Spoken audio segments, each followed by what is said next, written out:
খ্রিস্টানদের গ্রামে চলে আসছি। আর বিষয় হচ্ছে আমাদের মেহেরপুর জেলাতে কিন্তু একটি গ্রাম আছে, যে গ্রামটি হচ্ছে নিত্যনন্দনপুর। আর এখানেই মূলত খ্রিস্টানদের বসবাস।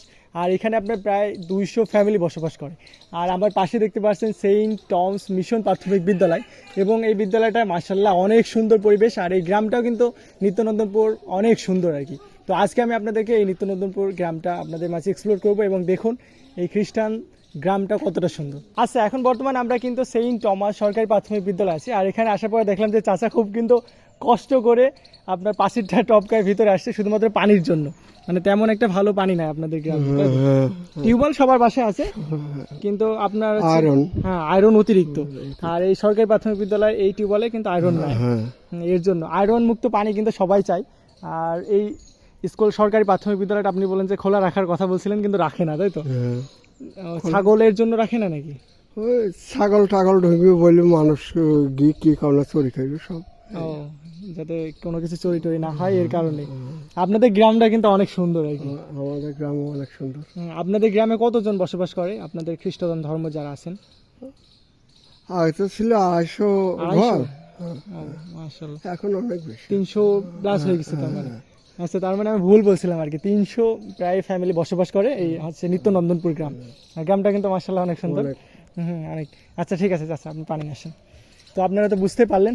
আর এই সরকারি প্রাথমিক বিদ্যালয়টা মানে একটা ইংরেজি নামের সাথে কিন্তু যায় আর কি। এই যে খ্রিস্টান ধর্মের যে স্কুল প্রতিষ্ঠানগুলোর নাম বা প্রত্যেকটা নামের সাথে কিন্তু একটা ইংরেজি কিরকম একটা রক্তের সাথে মিশে আছে এরকম আর কি।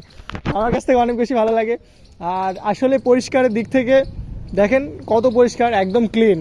তাও তো এখন স্কুল প্রতিষ্ঠান অনেকদিন যাবত বন্ধ আছে, তারপরও এত পরিমাণ ক্লিন। আর খোলা থাকলে তারও ক্লিন থাকে ইনশাআল্লাহ। আচ্ছা, আমরা যেমন হচ্ছে মসজিদে গিয়ে মহান আল্লাহ তাআলার ইবাদত করি, 5 ওয়াক্ত নামাজ আদায় করি। আর এখানে কিন্তু আমাদের যেরকম মাইক আছে, আমরা আজান দিতে পারি। আজান দেওয়ার পরে আমরা কিন্তু সকলেই আসে একত্রিত হয়ে নামাজ পড়ি। ঠিক এখানে কিন্তু এই যে ঘন্টাটা দেখতে পাচ্ছেন, এইটা এইভাবে বাজানো হয়। আমি জাস্ট বাজাবো না, কারণ এটা ঠিক না।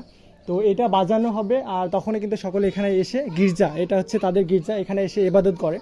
এই পুরো যে গ্রামটা আছে নিত্যনন্দনপুর গ্রামে, এখানে কিন্তু একটাই গির্জা, আর এটাই হচ্ছে সেই গির্জা। এটা হচ্ছে সাধু থমর গির্জা আর কি। তো এটা অন্য একটা নাম হতে পারে, মানে অন্য মিনিং আর কি। আমি তো বুঝতে পারছি না, আপনাদের বোঝাতেও পারছি না। আর 25শে ডিসেম্বর হচ্ছে এদের বড় দিন।